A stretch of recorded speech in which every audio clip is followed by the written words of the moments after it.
It's been 3 years since the world shut down, and things are back to normal-ish. According to Bloomberg News, Manhattan workers are spending at least $12.4 billion less on meals, on shopping, on entertainment, and more per year, and that's because they're spending about 30% less of their time in the office. The shift to remote work is the biggest change to urban life since cities went from being organized around factories to being organized around offices. Today Explained, we've been trying to figure out the ramifications of remote work, and the best conclusion we can come to is that to thrive in this new era, America's cities need to embrace new ideas about who and what is at the center of urban life.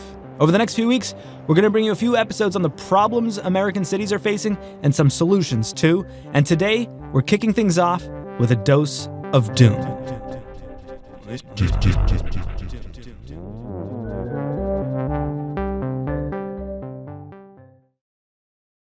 I guess the Lord must be in New York City. All right, today Explained, Sean Rameswaram here with Miles Bryan, who is our Philadelphia bureau chief. But today, Miles, you don't find yourself in Philadelphia, do you? I am not in Philadelphia, Sean. I'm actually in New York City. And specifically, I'm at Vox's office in Lower Manhattan. It's in a building at 85 Broad Street, this big, beautiful skyscraper. Used to be the home of Goldman Sachs. It's Wednesday. It's the middle of the week. And I just want to know, can you hear the sound of the office? Let me listen. I hear dead silence. Here, let me jack my mic way up.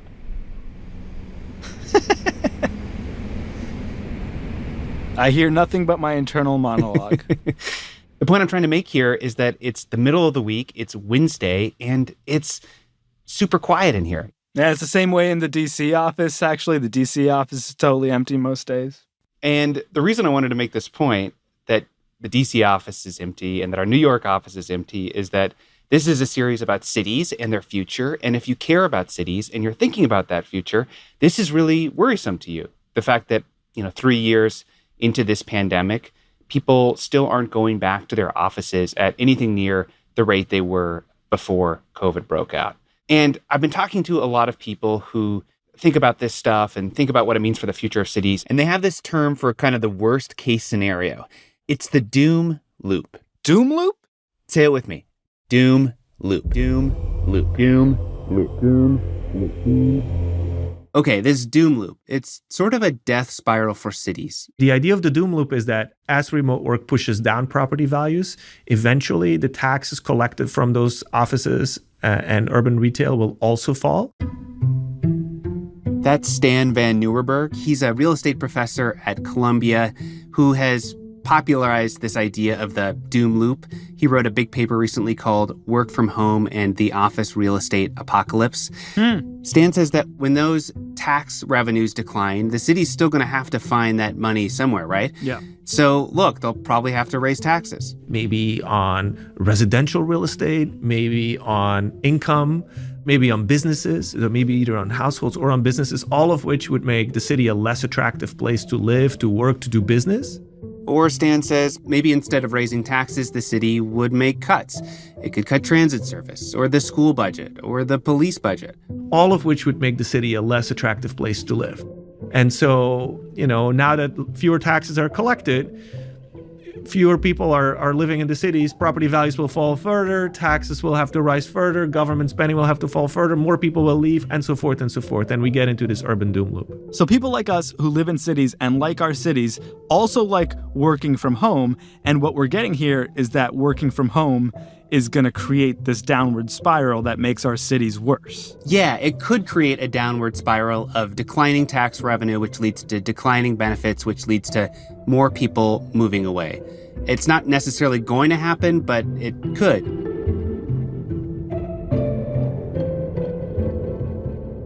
It's worth noting here that not all major American cities rely on a downtown office core in the same way. Different cities have different revenue streams.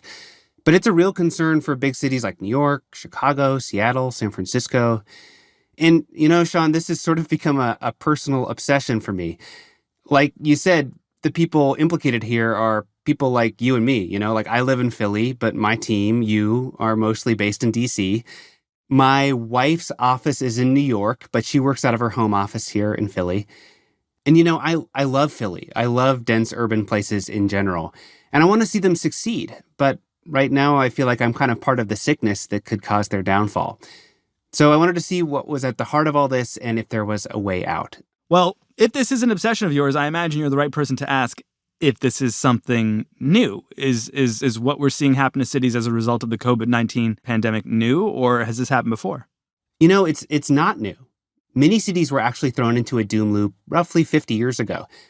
Coming out of the Second World War, American cities were riding high. They were as populous and vibrant as they ever have been. Cleveland has the lake, Erie that is, and that's one of the main reasons it has the big industry it has. And industry is what makes Cleveland move. They were organized around industry and manufacturing, steel mills, ports, that kind of thing. In Cleveland, the men drive to the plant and drop their wives at the rapid transit station. The ladies work in the offices downtown. That was working until deindustrialization hit, and the whole urban ecosystem blew up. In the short run, a lot of real estate was sort of not that useful anymore. It wasn't generating enough tax revenue. That's a live shot again of that fire in the South Bronx that Keith called to your attention just a few moments ago. As a result, the cities didn't have as many resources to invest in safety. People left. Detroit once was called the City Beautiful. It is now called the murder capital of the United States. There was sort of this urban flight, and so sort of the income tax base of the cities got eroded. And this was sort of a doom loop that fed upon itself.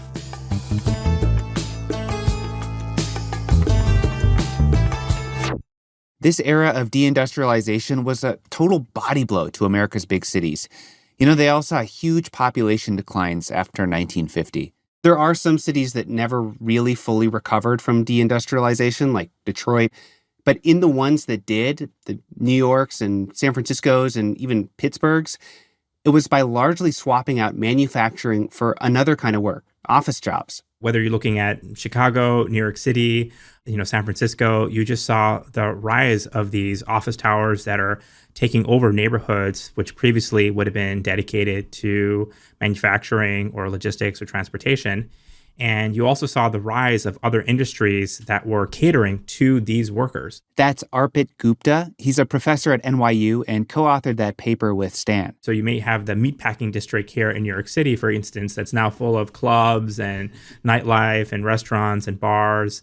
And so it's not just the workers themselves, but it's the entire service industry that's growing up in order to meet and cater to their needs. And it becomes a self-fulfilling process because as we have more of these amenities and services, well, these cities also then become more attractive destinations for these kinds of skilled knowledge workers. Sort of the opposite of a doom loop.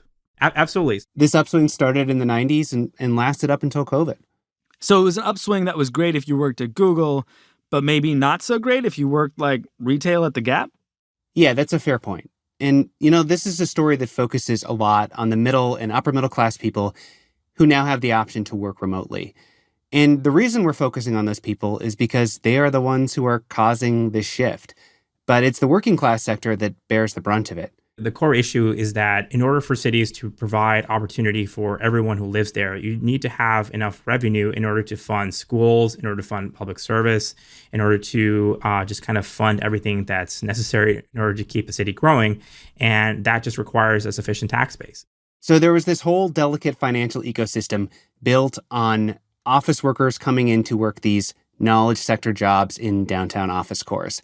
And then COVID hits. Exactly. So COVID has obviously been a short-term disaster for big cities. In addition to the most important thing, the fact that tons of people have gotten sick and died, office use fell off a cliff in March of 2020 and has never returned. Some people still live basically where they did and only go back to work sometimes. Others moved and are entirely remote now. And other people like me got hired remote and never go to the office. This company called Castle Systems, which does building security, has been tracking office keycard use since the beginning of the pandemic. And as of this month, offices in America's 10 biggest cities only had about a 50% occupancy rate. That means less money being spent on public transit and those hospitality businesses that have sprung up to service office workers, the bars and the restaurants and the gyms. And of course, it's bad for commercial real estate. And so gradually what we have seen is that as more and more leases are coming up for renewal, more and more companies are deciding to either not renew that lease at all, or maybe to renew it for a shorter amount of time and or for less space than they were renting before. And that's just the direct impact. Lots of commercial real estate leases are 5 or 10 years long. At some point, those are going to be up. Something like more than half of all the leases that were outstanding on the eve of the COVID crisis have not come up for renewal yet. And so, the second shoe is yet to drop on the office market. And Sean, that paper I mentioned at the top of the episode about the coming office real estate apocalypse, it estimates that remote work could reduce the value of commercial office space in America by close to $500 billion. Here's one example. Meta, the parent company of Facebook, is spending billions of dollars just to get out of office leases it already has. Wow. This is the loop we're talking about. That is tons of money that cities aren't going to see. And this has an impact on everything a city provides. What do cities do? Well, the way forward that basically everyone working on this problem I talked to agrees on is to rethink how big cities are designed, and specifically who they are designed for. And it's going to be a big shift, one as big or maybe even bigger than the move from industrial to office work. So there's a solution. There's a way to break the doom loop. Maybe. How to maybe break the doom loop in a minute on Today Explained.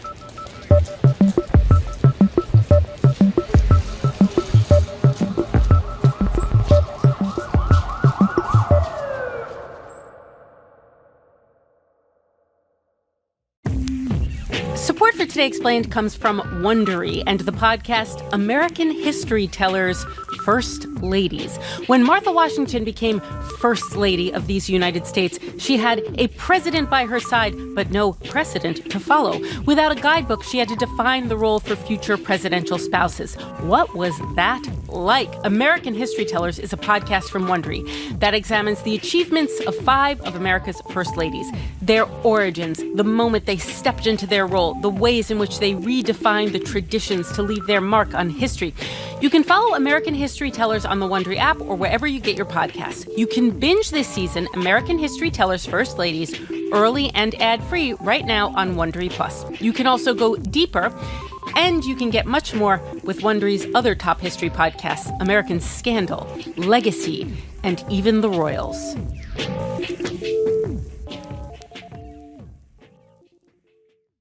Support for this show comes from Constant Contact.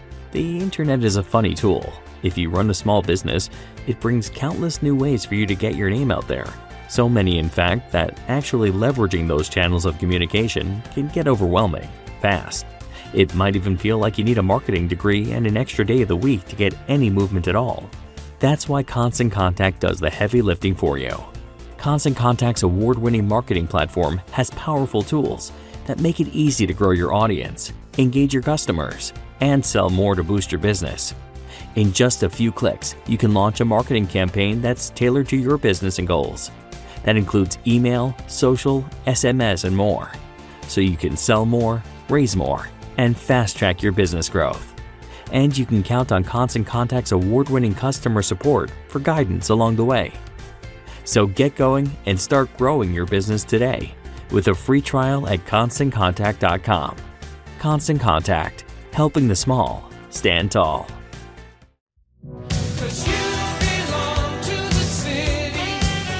Today Explained, back with Philadelphia Bureau Chief Miles Bryan, who went to New York City to figure out how America's urban centers can avoid this doom loop we've been talking about. And it sounds like, Miles, you maybe got a solution. I definitely have something worth trying. The folks I talked to said for cities to thrive in this era, they're going to have to focus less on being great places for jobs and more on being great places to live.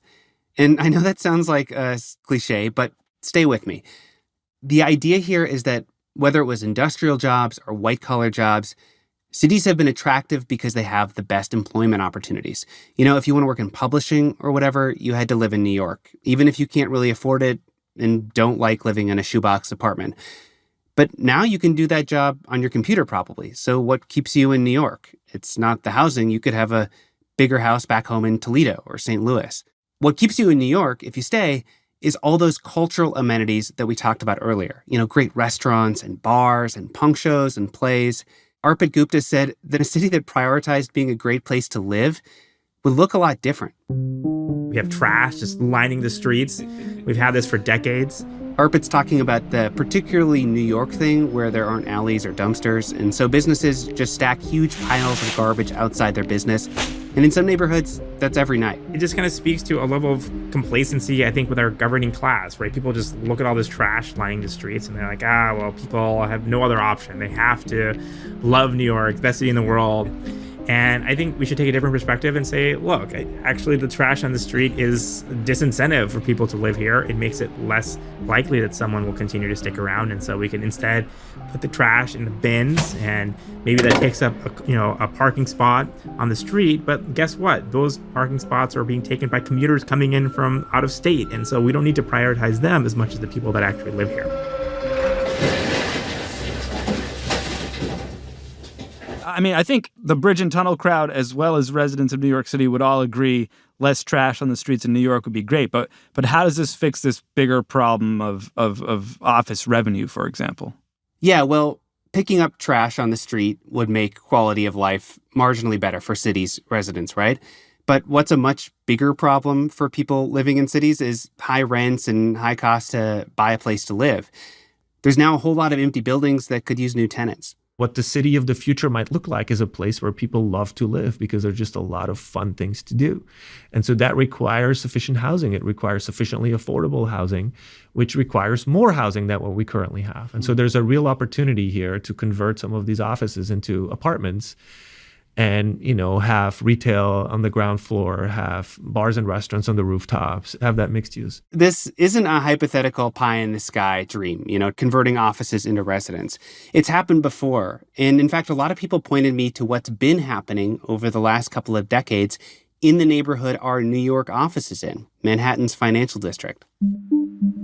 Back in the 1990s, Lower Manhattan, the area around Wall Street, was basically entirely commercial. There were 400,000 jobs, but less than 40,000 residents. But at that time, those jobs were starting to leave. Lower Manhattan, when you were reading the newspapers in those days, was a problematic place with lots of controversies. Carol Willis is a historian and founder of the Skyscraper Museum, which is in the neighborhood. Its particular problem was that the financial service industry was beginning to migrate to Midtown or was merging and moving to other cities or even offshore.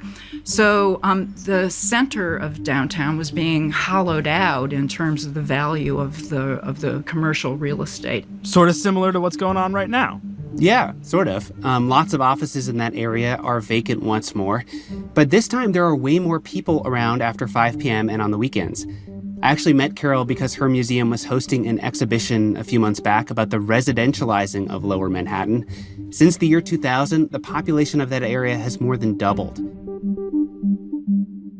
And you're talking about an era of historic upheaval in this part of town, because you're talking about post 9/11, when New York still manages to convince people to move and live and thrive in the financial core of downtown Manhattan. How do they do that? Well, as Carol tells it, it was a whole bunch of little policy nudges and infrastructure changes that added up. First, and probably most importantly, New York started in the 1990s providing tax credits to developers willing to convert office space to residential. But it was also making streets friendlier for pedestrians, creating more green space, opening a new public school, even getting rid of some unsavory scents. One of them was moving the Fulton Fish Market to the Bronx into a modern facility and closing down the operating working class market, the frankly smelly market, for which many New Yorkers have a lot of nostalgia, but maybe an odorless nostalgia. The other huge factor here is the 9/11 terrorist attack on the World Trade Center. That devastated Lower Manhattan for years, but it also eventually brought a ton of city, state, and federal funding for redevelopment.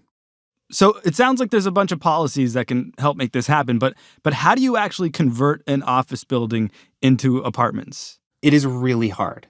First off, the easiest office buildings to convert to apartments are old ones because they tend to be skinnier.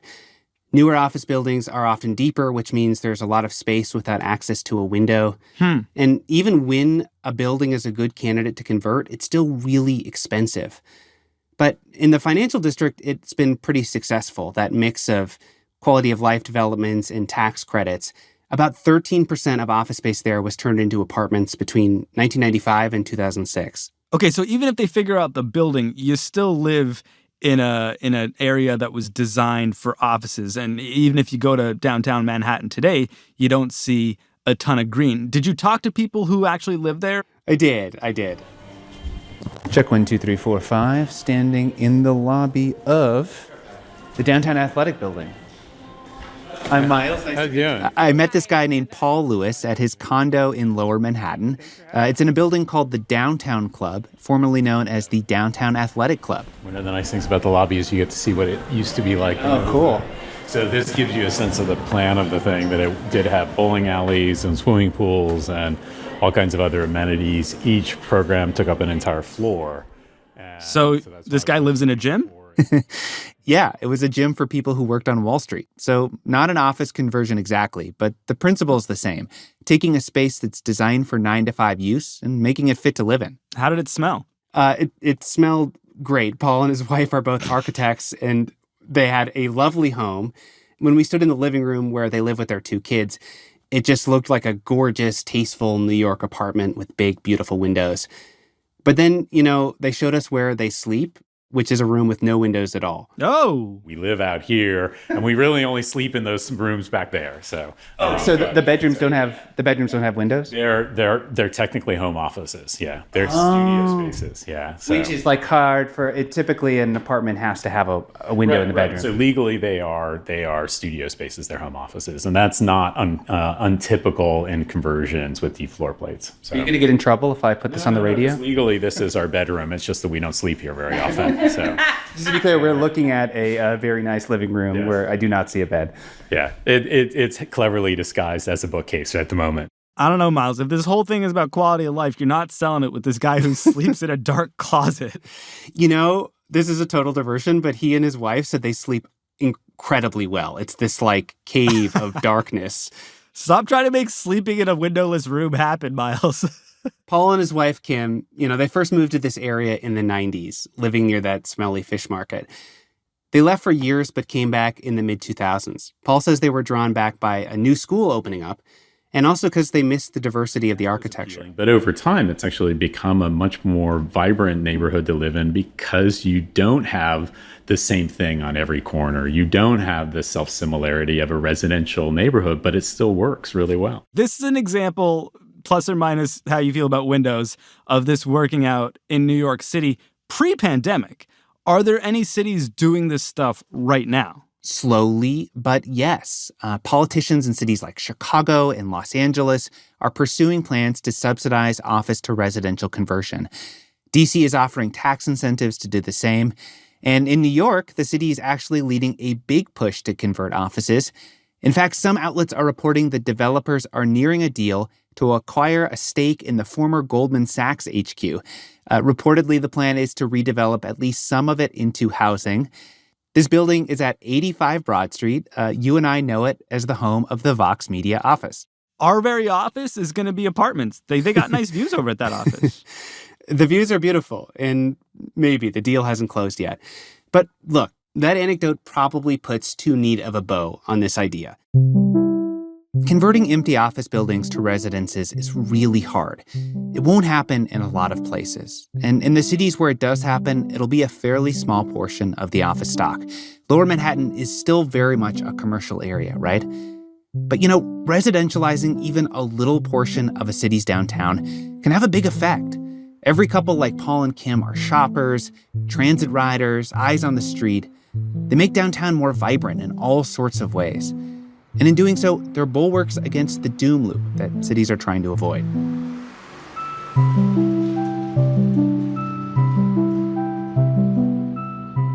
Miles Bryan, Philadelphia bureau chief at Today Explained, New York curious though, for sure. Our series on cities is being edited by Matthew Collette with help from Laura Bullard and Jolie Myers.